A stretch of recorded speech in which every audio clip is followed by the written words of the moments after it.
Hi everyone, this is Phoenix Norman again, and I wanted to quickly make a video regarding recruiting and dealing with recruiters.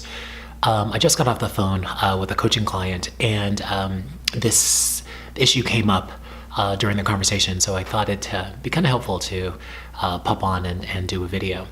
So one of the things that I think we have an issue with, especially as executive assistants, is dealing with recruiters who reach out sort of coldly.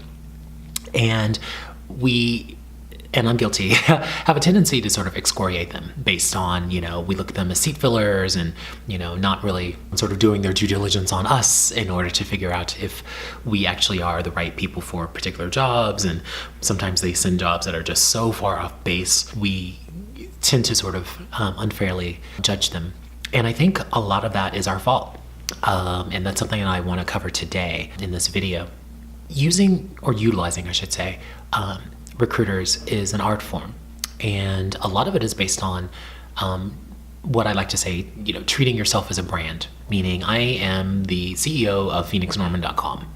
And how I approach recruiters and the recruiting role is I'm utilizing them as a tool to get the perfect role that I'm looking for at the perfect company, supporting the perfect executive. So if I'm doing that, and if I'm utilizing them as a tool, then I need to make sure that whatever that I give them is very specific in its intent, has pretty much all of the questions answered, and allows them to then advocate for me based around the information that I've given them. So let's dive into that. First point being, be specific. One of the things that drives me crazy, especially since I've been doing a little bit of recruiting on my own, on sort of referral-based recruiting based on CEOs reaching out to me, or even other recruiters or internal recruiters at companies, we're not specific, meaning anytime that I'm using an external recruiter, I like to tell them, for instance, what's my number? What salary am I looking for in my next role? And I'm very specific with that number. What that does is it allows the recruiter to then, first of all, kind of figure out if you actually fit within the pricing structure of certain roles that come across their desk. Meaning, if I'm asking for $170,000 a year, which I haven't yet, then they automatically know that jobs that are, in the kind of $90,000 to $110,000 range are a waste of everybody's time. And it, again, allows some specificity and a way for them to filter out the roles that do come in, whether or not they'd be right for you, just based on that number alone. We get into this big back and forth and tete-a-tete around, recruiters asking you what you made in your previous life. I personally don't find that information relevant. And it's less relevant if you give them the number that you're looking for, as opposed to, telling them nothing about what your salary expectations are and basically allowing them to guess. They're dealing with hundreds of resumes on a daily basis. And with all due respect, you're not special. Sorry, I'm gonna say that on their behalf. You need to give them a number, because if you do so, again, it allows them to sort of do their work, what they're, really trained to do and what they're experts at, and parse through that 500 plus resumes that they get a day and figure out that subset of companies that potentially you could be up for based on the number that you gave them. And part of that, again, that specificity, and maybe my second point is stop being industry and what I like to call industry and leader agnostic, meaning I'm sure the number one pet peeve sentence or statement that a lot of recruiters get is, just let me know if anything interesting comes across your desk that you think I'd be good for. Really? First of all, as the CEO of your own company, why would you leave that to be so arbitrary? Meaning, it just puts, first of all, it makes you look like you're not focused and that you don't really know what you want, which is not sexy in any which way, shape, or form across any industry on the planet, and especially as an executive assistant. As an EA at a certain level, or even as a professional, if you're not an executive assistant, at a certain level, there is a sort of subconscious bias or subconscious judging that happens based on the information that you give to a recruiter. Meaning, I'm going to put on the recruiter hat. If you come to me with some bullshit like that, such as, oh, let me know if anything interesting comes across your desk. First of all, if we don't have a personal relationship, we're not having wine every other day and, talking about life and kids and children and family and stuff like that, I don't really know you well enough to let you know what's interesting coming across my desk. I don't have the time to really go through the 40 roles that I'm trying to fill, go through the 500 different separate applicants, trying to find that 1, 2, 3 things, and then also have to figure out, since you didn't tell me what you want to make, trying to figure out what to send you. It's just not going to happen, especially not in this market. So again, specificity is your default. Giving recruiters a very specific information about what you're looking for, as opposed to leaving it up for debate or for guesswork, essentially. Second, I'm a big proponent of narrow it down to 3 industries that you really want to shoot for. Again, if you're an executive assistant at a certain level or a professional at a certain level, you know what industries that you've either worked in previously or that interest you immensely. Those are the industries that you should be giving recruiters to sort of help them narrow their search for you and advocate on your behalf. If you're industry agnostic, then expect to get emails saying, hey, I've got, the CEO of doggyhairbows.com role that I think would work out perfectly for you based on, what I think you want to make and kind of, what you've done in your previous life. And then you're going to, of course, send some really, terse email back saying, how dare you send me something this stupid? Why would I want to work for a dog bow CEO? You know what I mean? So it's on you. I as much as I love to rake recruiters over the coals, it's not their fault. It's ours. So it's really important to be specific. Narrow it down to 3 industries and let them know, hey, this is my number. These are the 3 industries that I really want to focus on. And then voila, all of a sudden that makes a nice, neat little stack of cards that they can then feed to you based on the information or based on the roles that come across their desk.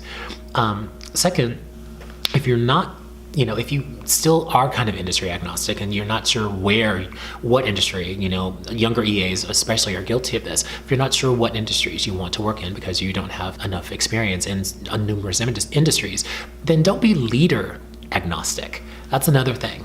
I'll give you an example. When I always wanted to work at Levi Strauss, and I did everything I could possibly do in order to get a job there, and eventually I did. I went in as a contractor, which is something I will never ever do again, but I went in as a contractor and I ended up scoring a role. It took me about 6 months, but I ended up scoring a permanent role supporting the president of the brand. When I decided to leave Levi Strauss, I knew for certain I didn't want to work in retail ever again, and that I wanted to work for one of 2 people, Elon Musk or Jack Dorsey. So I set my own sights. I didn't even use a recruiter for that. I set my own sights. I reached out to Square, I reached out to Tesla, and also to SpaceX. Elon never got back to me. Jack got back to me in 2 days. And I ended up scoring a job at Square, working 2 feet away from the man, And that, again, that allowed me, even as my own recruiter, if you will, to narrow my search. I only wanted to work at one of those 2 companies, or I was going to stay my ass at Levi's and continue to ride the wave. And it ended up working out quite well for me. So again, if you don't know necessarily what industry you want to work in, think about the leaders that are actually in those industries. Another thing that came up in my coaching conversation is how I approach looking for a job, for instance, is I will go and look at that year's 100, best companies to work for. Or I'll look at the top, 30 under 30 or 40 under 40 or 50 under 50. I don't know what the damn lists are anymore, because that allows me to then look at, find information about a certain company, about certain leaders at that company, and really do my own due diligence and try to figure out, is that a leader I I can get with is that, meaning is that a leader that has a similar ethos, or that has a certain experience level that I think I could fit in and maybe bring my experience and help them, flourish? Is it a company that is at a certain size that I feel comfortable with? Meaning, I tend to like smaller companies where I have a bigger footprint and a bigger influence. So I tend to like them in that less than 100, or I should say less than 200 employee category. Or am I one of those people that likes to be in gargantuan companies and support, someone that's sort of higher up in the ranks? Again, that allows me to do my due diligence, looking at those lists and really kind of, again, narrow that search down to the 3 or 4 executives that I feel that we'd be a good match, or, the 6 to 10 companies that I feel that I would definitely want to work at in any capacity, or at least in a capacity that sort of fits my experience and my professional development goals.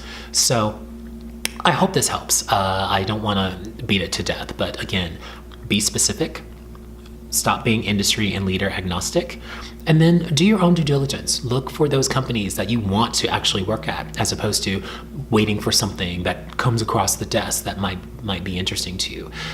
Don't leave that up to chance, because first of all, it's annoying as hell, especially to a recruiter, and second, it kind of paints you as like you don't really know what you're looking for. And in a market that's kind of this hot, I don't find that sexy, and I certainly wouldn't want to be branded as someone that's unfocused and kind of fly by the seat of my pants like that. Manage your brand. And by managing your brand, you're being specific. You're utilizing someone's talents and resources, but you're doing it respectfully, respectful of their time and respectful of their efforts. And you're also, again, painting yourself as someone who has their shit together and who knows what they want, and you are utilizing them in order to get there.